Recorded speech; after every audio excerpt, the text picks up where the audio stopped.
Hello team and welcome to another ATP Geopolitics video with myself, Jonathan at MSP. This is Ukraine War news update for the 25th of June 2023. I'm locked, loaded, ready to go. Where should we start? Let's go to our usual opening gambit, the general staff figures for the Russian losses for the day before. These are from the Ukrainians. There's a lot to talk about with regard to Prigozhin. Of course, we'll come to that in the next section. So let's look at these figures, see what they can tell us of the day before. All the usual caveats apply. These are very useful for finding out trends. 720 liquidated personnel is an uptick from previous days into the 700s. Always remember this refers to real human beings. 6 tanks and 2 APVs, less than we have seen for sure, and that is the same with artillery systems. So although 19 artillery systems is a really significant number, we have seen in the 30s and around the 40s. It's just insane numbers. So 19, which is a huge number anyway, seems like a low number in comparison. However, 5 MLRS systems recorded there, and I'm going to show you some videos. I basically think I've seen at least 5 pieces of MLRS destruction video footage over the last 24 hours. There's a lot of footage kicking around, just of all sorts of equipment being taken out. 2 anti-aircraft warfare systems, don't know what they are. The 12, so 2 doesn't seem like a lot, but actually when the average is less than 1 a day, that is significant, especially when these are quite high value. 12 drones, 41 cruise missiles, that won't be from last night, but from the night before. 4 vehicles and fuel tanks, so that's a very low number compared to some of the numbers that have been posted, and 4 pieces of special equipment, which is fairly high there. So kind of a bit all over the place. Just, I guess, I was wondering what would happen yesterday, and again, we'll talk about this in a little bit, with regard to activity on a front line and whether the Ukrainians would be opportunistic. There were some claims that they were sort of attacking in lots of places, but I don't think in the end, it amounted to not that much, the Prigozhin escapade. And so it turns out that it would have been ill-advised had the Ukrainians done a full-scale attack in a number of places ahead of their schedule, ahead of when they were being ready, because Prigozhin in the end pulled back and the chaos was averted to at least some degree. Okay, let's have a look at some of the losses. Actually, that's due to come later, so we won't look at that. We're going to go to Oryx, counting up the losses over the entirety of the war. And my normal caveat here is that these figures won't necessarily refer to the day before for the last 24 hours. This is just, they toss up the figures whenever they see the footage. But when you start looking at these over a week, then that kind of pattern will be representative of what is taking place within that week, to at least some significant degree. So we've seen 16 Ukrainian losses here, only a couple of tanks. Most things seem to, well, a few MRAPs, trucks, and artillery systems. So a bit of a mix. That's that Caesar that we saw getting skidding and going off the road and then being subsequently hit. Now 16 compares to what for the Russians? We have 59 in total. So that's a really big difference. Even if there's going to be some skewing to do with timing there, I think you can be safe in assuming that the Russians are losing more than the Ukrainians at the moment, at least in terms of what is being visually confirmed. The sorts of things they're losing there, a number of tanks, a lot of BMPs, so infantry fighting vehicles, and then a lot of howitzers, 8 D30s, 2 self-propelled mortars. These are significant mortars, as another piece of video footage has come out of one getting destroyed that I've seen from yesterday. Grads, 3 grads there, and then a bunch of helicopters. Now, there is going to be a little bit of a skewing there, but it's kind of like it all adds up to the same. By point of fact, these are helicopters were all lost as a result of Russia fighting. That was and that plane. That was the Wagner taking out the Russian airframes there, so that will skew the numbers a little bit higher. but it's still, Russian losses in this war right from yesterday. Okay, this is a piece of footage that shows 3 MLRS getting taken out in one place. So simultaneous destruction of 3 BM-21 Grads. And make sure the music is off. Let's see this play out. And I've seen this part of a larger montage of even more Grads getting hit as well. So here you've got one on fire there, and then the other one to the left cooking off. I don't know if any of those missiles that cook off go into some of the others, but the footage then cuts there and loops. So I'm assuming all 3 were taken out. That's generally the accepted conclusion to that. Full video there has 5 of them getting taken out, and that could be the 5 that we see on the figures today. So yeah, really significant loss for the Russians there in terms of multiple launch rocket systems. Here we have a Russian Air Force Ka-52 attack helicopter, now thought to be responsible for the destruction of the oil refinery in Voronezh. So that went up, and yesterday, because it was kind of breaking news, I said I don't know whether it's drones, don't know whether it's the Wagner force. It looks like it was the Russian forces themselves blowing up their own oil refinery in Voronezh so that Wagner couldn't get hold of it. So these are some of the ramifications that are coming out of that, of the mutiny that took place yesterday, is that the Russians have damaged their own capabilities or damaged their own infrastructure here. So that will be useful for the Ukrainians, of course. And that, I think, was still burning the next morning. So a significant hit on that oil refinery. Russian state media said that drones tried to attack Kursk overnight, and 4 drones were shot down, quite loud bangs for air defense. So it's likely that some of those actually got through and they weren't all shot down. But we don't know. Footage has not come out to confirm that. And then Wagner Group shot down another Russian helicopter. This is like 7 planes and helicopters have been shot down. I think it might even be 8. They're unsure whether it's 7 or 8. So the count is this, but actually what Rob Lee says here is worthy of note. It will be interesting to see how the Russian Air Force and Russian soldiers work with Wagner in the future. Wagner's pilots likely knew some of those killed today, and Wagner depends on the Russian Air Force in Ukraine for operations elsewhere. This is just the beginning. So Russian channels suggest Wagner shot down or damaged 7 to 8 Russian Air Force aircraft over the past 2 days.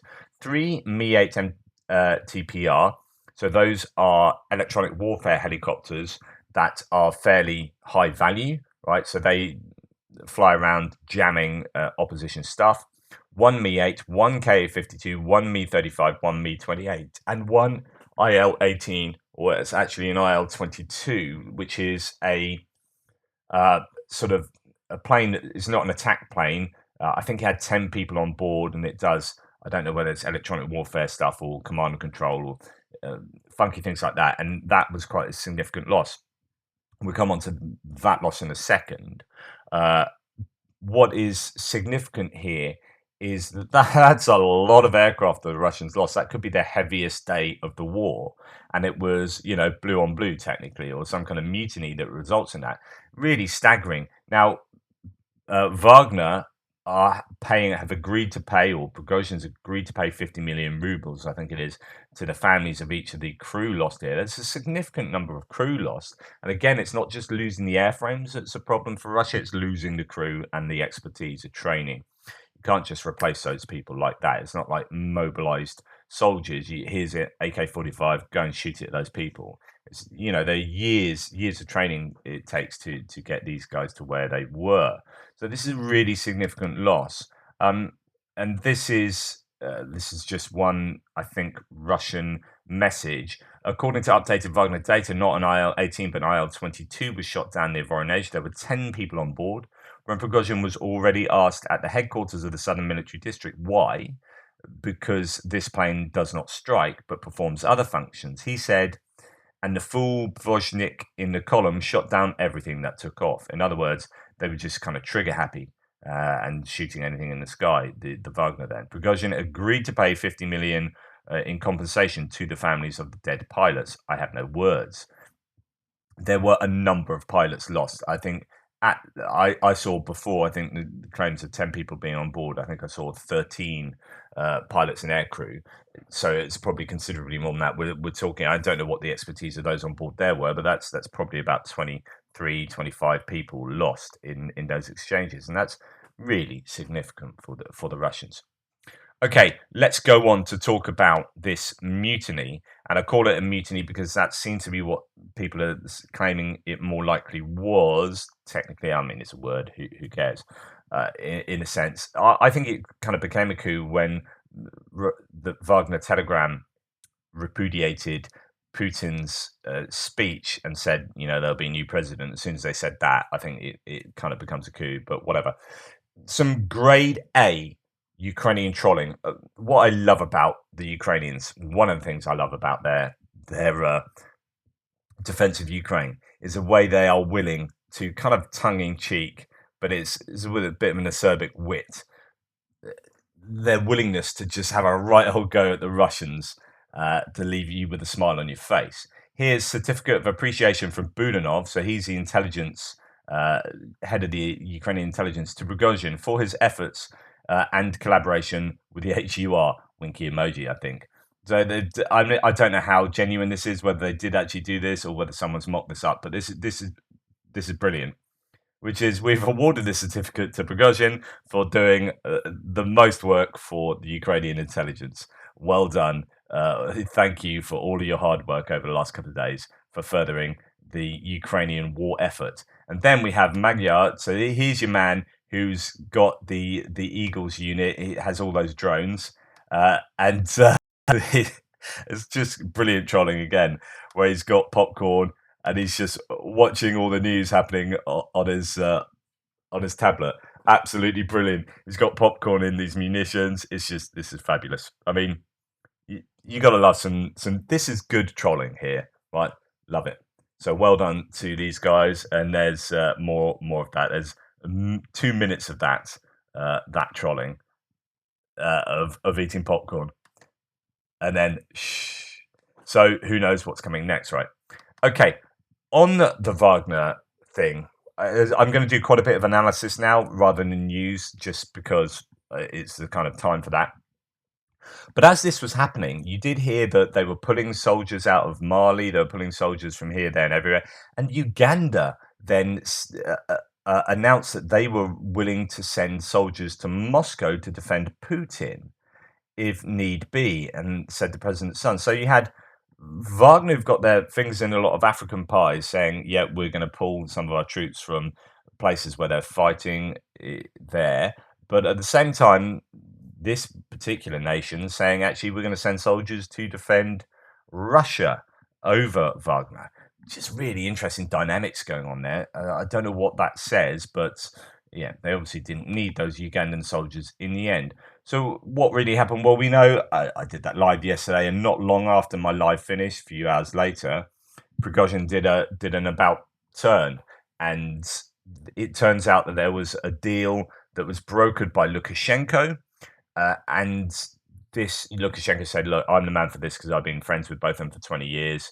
And he did this deal. Interestingly, the propagandists on the Russian TV networks were calling Lukashenko a hero and saying basically nothing about Putin, which is an implicit criticism of Putin that is, I think, significant. Putin comes out of this not looking good. Putin is weaker. There is absolutely no doubt about this. This has caused problems, long-term stability problems for Russia. And it could be the beginning of the end for Putin ruling Russia, right? It's certainly the beginning of the end, I think, for Gerasimov and Shoigu. So they've done a deal. And then part of this deal is that Prigozhin goes to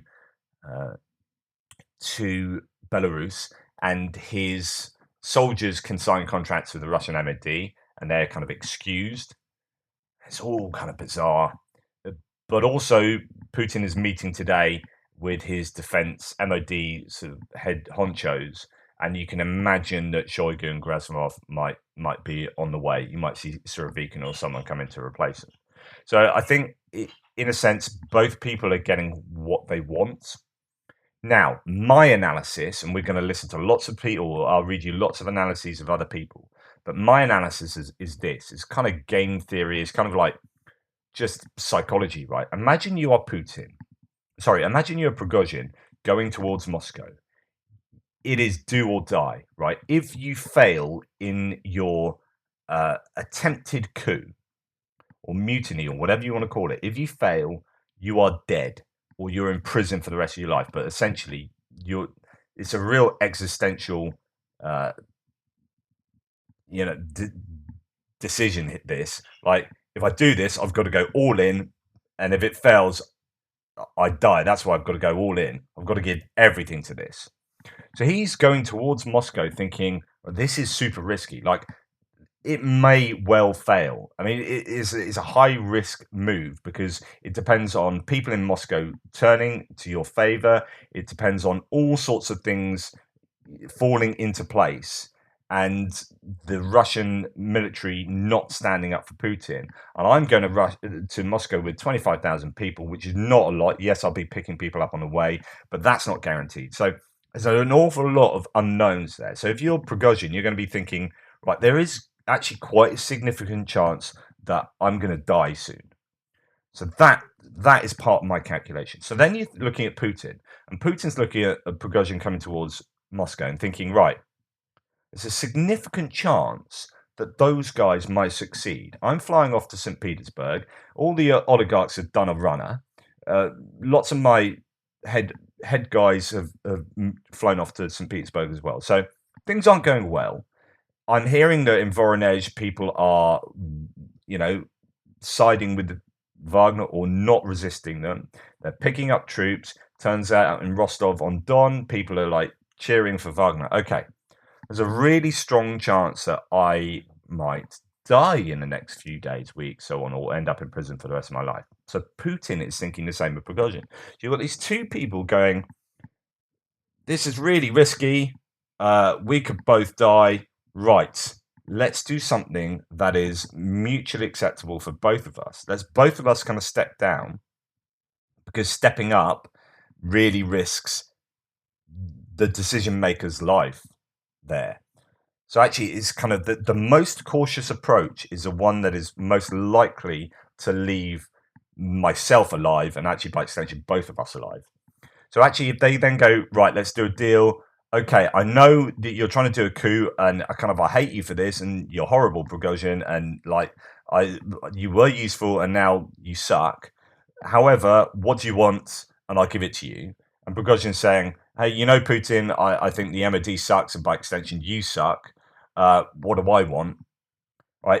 If we can both agree with what each other wants, and then kind of go our own ways, like Prigozhin, you'll be safe and you can go to Belarus and do whatever you want to do and keep your finger in all your pies around the world, right? That's fine. Wagner have to be part of the MOD, but I'll get rid of Gerasimov and Shoigu and so on and so forth. And whatever deal is done underneath the table that we don't know, right? That's how I understand this panning out. It's just a cautious approach from both of them, and both of them survive. Both of them continue going forward, and that's the most important thing for any human being. Is like, as long as I'm living out of this, then that's the bare minimum. So I think that's what's happened. Anyway, let's go on to other people. So Rob Lee says a key trigger for Prigozhin, officials said, was the June the 10th Russian Defense Ministry order that all volunteer detachments would have to sign contracts with the government. So something that I reported to you. A US intelligence agent, so that's really significant. They reckon this is like, right, that's the end of Wagner. Wagner is my entire business model. So if this is the end of Wagner, I'm getting screwed over. So that's really what triggered his decision to definitely go for this. Also interesting to note that US intelligence agencies believe that Putin was also informed that Prigozhin was plotting something. And although it's not clear precisely when he was told, it was definitely more than 24 hours ago, US officials said. However, although it was 24 hours before that they think Putin knew, US intelligence apparently knew about this in mid-June, right? So US intelligence knew more about Prigozhin's activities than Putin himself did, which is absolutely amazing. Officials saw signs that Prigozhin was making preparations for such a move, including by massing weapons and ammunition. It was difficult to discern how serious he was about threatening the Russian military, and that he would take where he would take his troops. So they knew that mid-June. Putin knew at least 24 hours before. Yeah, wow. So US intelligence knew Wagner was planning an insurrection, that Prigozhin was planning an uprising against a Russian military establishment since mid-June. That's according to the Washington Post. So Rob Lee then says, some early thoughts, more questions than answers. Short-term compromise is not a long-term solution. In other words, there's still a massive problem here. This is, it's been solved right now. Putin's kind of happier. Prigozhin's going to Belarus. Wagner are being, well, whatever's happening with them, and we'll come to that. But it's not a long-term solution. There are some serious cracks here, some chasms within a military project that have not been healed. This was a mutiny, not a coup. Too soon to say Putin will fall anytime soon. Not clear this will affect Ukraine's offensive. The previous Kremlin-Wagner relationship is over. Likely an attempt by Prigozhin and Wagner to keep their independence and not be subordinated to the MOD. May have succeeded in the short term, but probably won't be long term. The terms of agreement aren't clear, but these probably aren't a solution. What started as a factional dispute between powerful Russian figures became a public challenge to Putin. This event was designed to get Putin's attention, possibly one of the worst days in the Russian Air Force's history, and caused by the Russians. Wagner-Russian military cooperation will likely suffer. Putin and the MOD's leadership look weak. Prigozhin likely alienated many pro-war figures for doing this, while Russian soldiers are defending against an offensive and killing Russian airmen. There is a difference between soldiers and police not shooting at Wagner and joining them. Right, so letting them through is not the same as actually joining them. Putin and the security services will likely try to weaken Wagner or remove Prigozhin. Given Wagner's presence overseas, the greatest effects from this event may be felt in Africa and elsewhere around the world. Some people disagreed about whether coup is the right term. This wasn't an attempt at overthrowing Putin. I think the main goal was to prevent Wagner from losing its independence and keep the status quo. It was coercive. Mutiny seems to fit better. Right. Tatiana Stanovaya says, here are a few insights into the situation surrounding Prigozhin. So you don't have to agree with any of these or all of these or some of these. So just their opinions, right? For a long time, Prigozhin has been out of direct contact with Putin, yet he's believed he was acting in Putin's interest by default. His significant contributions to the war enhance his sense of exclusivity and privilege. The president's administration maintained a stance that unless explicitly directed, it wasn't feasible to openly confront Prigozhin, despite a strong inclination to do so. In fact, they had even convinced themselves of his usefulness. As I previously stated, the atrocities of war can drive people to the brink of sanity. Even the most loyal players who are dependent on the Kremlin, which doesn't imply complete manageability, can lose their sense of proportion. This is especially true when there appears to be no response to the continual attempts to escalate the situation. Now that the state has actively engaged, there's no turning back. The termination of Prigozhin and Wagner is imminent. The only possibility now is absolute obliteration, with the degree of resistance from the Wagner group being the only variable. Surovikin was dispatched to convince them to surrender. Confrontation seems totally futile. So this is, kind of before the end. The impending end of Wagner has satisfied many in power. He had become excessively anti-state, which is intolerable during a war. However, a significant number of those outside of power now lament the loss of a character like Prigozhin, who had begun to appeal due to his daring and audacity. Consequently, political repercussions are expected. So now that Prigozhin is on the way to Belarus, there is this kind of, oh no, he was one of the only people that seem to be doing things from a Russian point of view, right? A crucial point to note is that many within the elite will now personally fault Putin for letting the situation escalate to such extremes and for his lack of a timely, adequate response when to many it was evident that Prigozhin was pushing the limits of the Kremlin's tolerance. Therefore, this entire saga is also an undercut to Putin's standing, and I would agree there for sure. My main point, says Sam Green, as Prigozhin sends his men back to base, is that it isn't over yet. I'm not suggesting that Prigozhin will try again, but my strong sense is that Putin's challenges are only beginning. From the first hours, Prigozhin's uprising made Putin look weak, unable to control his own hinterland and the forces fighting this war. As Wagner troops get closer to Moscow, that only deepened. To regain his mojo, Putin needed more than the speech. He needed to dispatch Prigozhin quickly and decisively. He did not do that. The fact is, this was moderated by Lukashenko, strikes me as embarrassing in the extreme. Putin needs someone else to solve his problems. By turning around to avoid bloodshed, Prigozhin somehow managed to make himself look like the cooler head, and in fact, the only decisive person on the stage, given Putin's conspicuous absence. The question is, what does Putin do next? Unless Prigozhin is arrested and tried, what people will remember is that he could have stormed the capital, but thought better of it. The futility of the whole thing will likely be forgotten. But if he is arrested, he'll be a martyr. Assuming Putin somehow manages to square that circle, this whole episode may have punctured the air of inevitability that has kept him aloft for the past 23 years. Elites will wonder whether he can hold things together, and they may look more urgently for an alternative. This will also be a conversation topic around tens of millions of kitchen tables, and people will debate whether Putin was right or wrong. Previously unimaginable things like a change of leadership may become more plausible. Indeed, it's hard to see how anyone wakes up in Moscow tomorrow and pretends that this didn't just happen. Something will have to give. It's really important. The amount of discussions amongst Russian public out in the open now will make a leadership change something that is now kind of acceptable, even plausible, potentially probable. I mean, that is a huge change. Oryx Speck says, whatever the deal is that Putin and Prigozhin have struck, it's clear now that the repercussions of an unsuccessful war are destabilizing Russia and threatening Putin's rule, and that everybody could see that. The main driver for Prigozhin's uprising has not been addressed, the fact that the war is going badly. This will continue to put stress on the political system. I mean, he's saying that. Some people are saying that the main thing was that Wagner were getting kind of regulated out of that space, right? And they were going to have to join and be subservient to the MOD. That, I think, was a real trigger rather than the war going badly. I think that was just another opportunity for Prigozhin to rant, and it is true as well. And Alexander Vinman said, we've entered the inevitable phase of the Russia-Ukraine war where Russia is losing and major instability ensues. This phase was or is absolutely foreseeable. This is an interesting phase. Now, what's also happened, and I find this really, on the one hand, bizarre, but on the other hand, well, what does it tell us? It tells us this. So, okay, what's happening? In Rostov, definitely something indicative about the general Russian populace's feelings for the Russian government and especially the MOD army, as the people of Rostov cheer and celebrate Wagner as they leave. So these guys are being treated like heroes in particular Rostov, where they had control.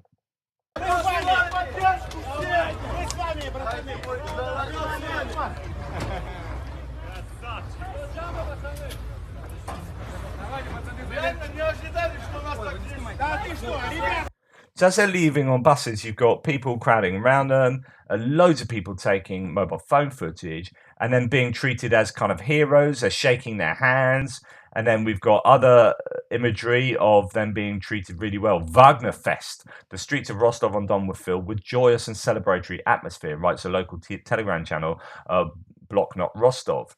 Rostov residents say goodbye to Wagner PMC armed insurrectionists. Right, so I don't think the population broadly will know how horrific Wagner are in terms of murdering their own, sledgehammers, mass waves of convicts thrown to their deaths, right? So I don't think they are celebrating Wagner for who Wagner are. I think this is an outpouring of anti-government sentiment when they are finally given a place where they're allowed to do that. Right, they feel kind of safe saying, yay, Wagner. They're still kind of being nationalist. They're still being supportive of the Russian war effort. They are just saying there's part of our Russian military setup and arguably Putin that sucks. We've not been allowed to say that before. Now we are saying this. So this isn't, I don't think, a celebration of Wagner, but an allowance of criticism of their own state. So the enemy of my enemy is my friend type thing. I think that is more what's going on there. People's feelings are being manifested in this way as it looks to be a support for Wagner, but I don't think it genuinely is. Right. Then we had, I mean, this is brilliant. So Akhmat, who then came to apparently, support Putin and the Kremlin, came to attack Wagner in Rostov. But and this is a video of them in Rostov doing. Sorry, oh, goodness me, doing.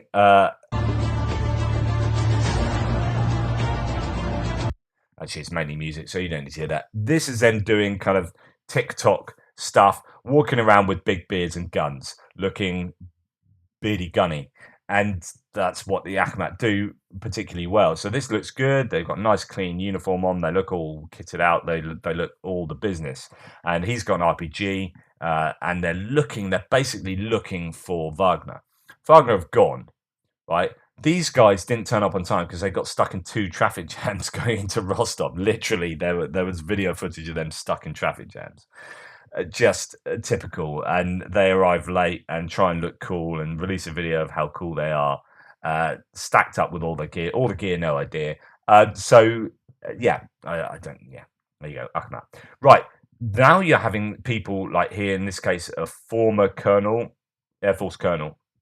So, and former MP, Soviet Air Force colonel and former Soviet and Russian MP Viktor Alexnis, saying, quote, "I'm forced to bitterly admit that the Russian Federation is one step closer to its final and irreversible demise. As of today, there were 2 presidents in Russia, the real president, Yevgeny Viktorovich Prigozhin, and the jester president for scapegoating, Vladimir Vladimirovich Putin. The main purpose of the jester president is to periodically address the real president from a kneeling position and the question, what pleases you, Yevgeny Viktorovich? Never, even in my worst nightmare dream, could I have imagined that I would see this shame and destruction of my country." And he's saying that, as I say here, he's saying that without any fear of reprisals from Putin. This is allowing people.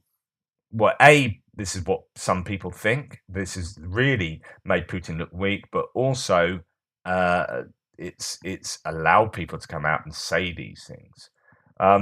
Prigozhin, under the terms of yesterday's negotiation and the agreements reached, agreed to pay 50 million rubles compensation to the families of the dead pilots, says the commander of the Zaporizhia Volunteer Unit, Troy. So that's what's going on. We'll see exactly what the agreement is, I guess, in time. He is going to, this is Prigozhin going to Belarus. Don't know under what guise and how he's going to exist there, and whether what will go on with the former mutineers. There are rumors that many of them are not fulfilling their contracts, or so what you could see is the end of, and we'll come to talk about this in a second, the end of many Wagner fighters fighting for the Russian war effort. So yet to be seen. All right, let's quickly look at. In fact, no. Before we go to military aid, let's go to the front line. So Shashant Joshi has just written an article about how this all might have affected the war in Ukraine.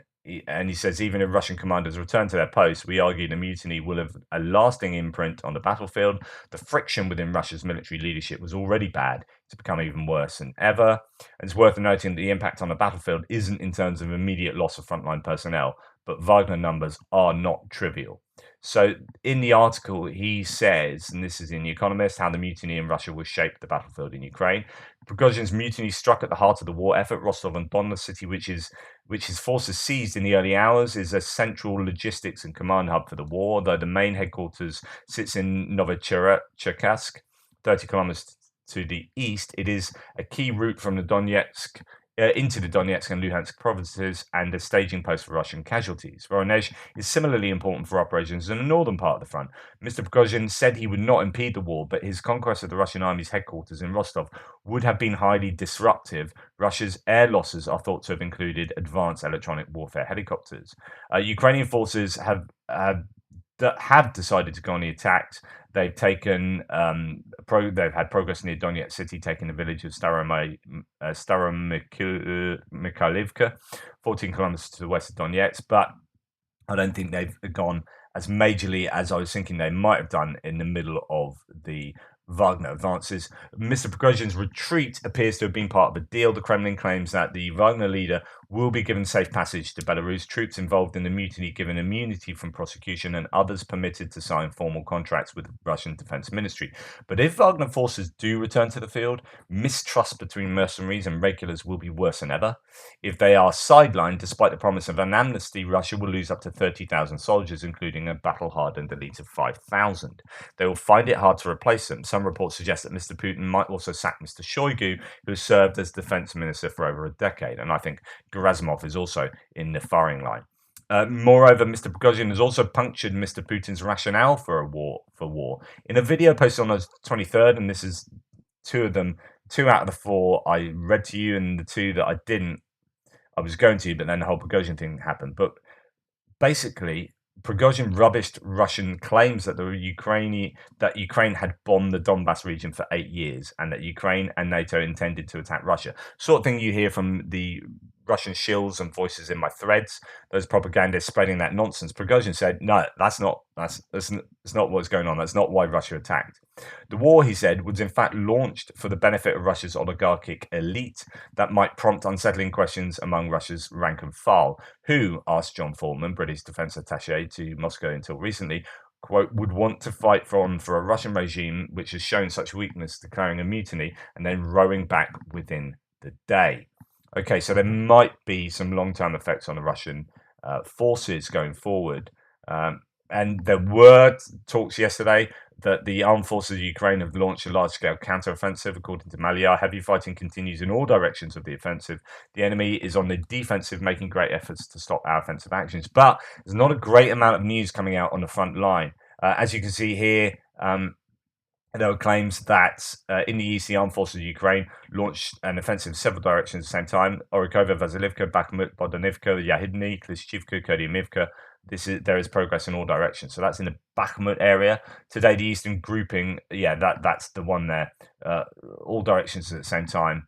But that's around Bakhmut particularly. Dmitry from War Translated says, while Prigozhin was marching through Russia, soldiers of the 1st Mechanized Battalion clashed with the 3rd Battalion of the Russians' 57th Guards Motorized Rifle Brigade, clearing the western bank of the Tversky Donetsk-Donbass Canal. So that could be in that southern Bakhmut area. The enemy battalion lost 50 wounded and over 30 killed and practically stopped existing. This was reported by the commander of the 3rd Assault Brigade, Andriy Beletsky. So, yeah, the Russians took some heavy casualties to the south of Bakhmut, it appears. Heavy fighting reported in the vicinity of the Antonovsky Bridge. So this is Kherson region. Ukraine has started crossing with multiple tanks and infantry successfully disembarking. Whether they can hold a lodgement is another matter. Russians are distracted. They appear to have got transferred 3 tanks with the help of a ferry, according to a Russian Telegram post.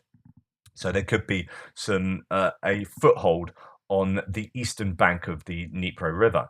The 46th Air Assault Brigade assessed the situation. The Russian attacks increased since yesterday. Interesting. Rivnopil is held.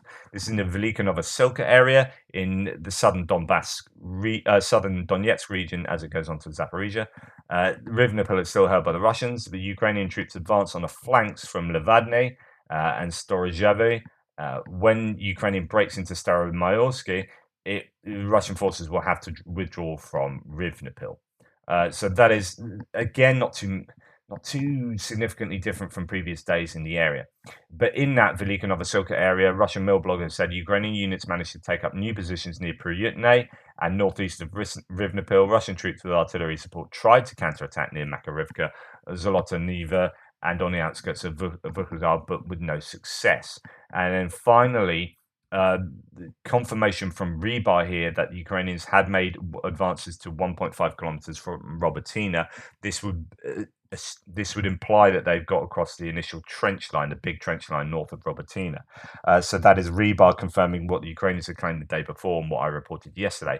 But not a huge amount of news because I think like I said before, the bandwidth was strangled in the information space. So the news was all about Prigozhin and that advance towards Moscow and not a lot about anything else. There's a couple of things on the military aid front, and it's mainly about Germany sending an additional there are differing numbers here. Here it says 30 Gepards, these self-propelled anti-aircraft guns that are really useful for taking out those Shahid drones, but they're also just good for providing radar network, so you can network them all together. I think they've got 25 to 35 kilometer radar range. So Germany and the US intend to transfer another 45 Gepard systems to Ukraine by the end of the year. Germany has already transferred 34, and another 15 will be delivered in the coming weeks. In addition, we want to deliver up to 30 more. Says, do you know what? I looked at this.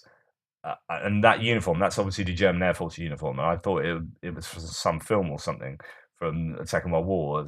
It's amazing when you look at uniforms and how they don't change all that much over time, and modernize. And yeah, anyway, it's just my random observation. Another interesting detail in the article that he mentions is the number of Leopard 1A5s being Leopard 1A5s being prepared for Kiev, and it's supposedly 6 battalions. In the past months, we saw that politicians mentioning at least 110 Leopard 1 A5s, but 6 times 31, so 6 battalions makes 186. I hope he didn't misspeak. So it could be more Leopard 1s being given than was previously thought. But also, when we go back to look at these, it's not just about the Gepards. It is also about 2 more Iris-T SLM, so short-range anti-aircraft missile system to Ukraine by the end of the year. And these are really high-value air defense systems, and the rest will follow in 2024. So I think another 4 Iris-T after that. So Germany are really stepping up and helping with the air defense for sure. That's massive. And then finally, Latvia is stopping issuing visas to Russians and strengthening border protection with the Russian Federation. So Latvia being pretty strong. They yesterday talked about how they've given basically all their Stingers and helicopters that they have to Ukraine. As you guys might as well have these. You're doing the fighting, we're not. So yeah, you can have them, which is fantastic. So there you go. That is today's report. Is basically a lot of analysis of the situation with Prigozhin, as you can well imagine. That means that there's a lot less news out there. The news might be out there, but I just haven't seen it. And I need to get my handle on what's going on with the front line, because I don't think there's a huge amount of news coming out in that respect either. But I'll do my Frontline update next. Please like, subscribe, and share. Thank you for your support, and I'll speak to you soon.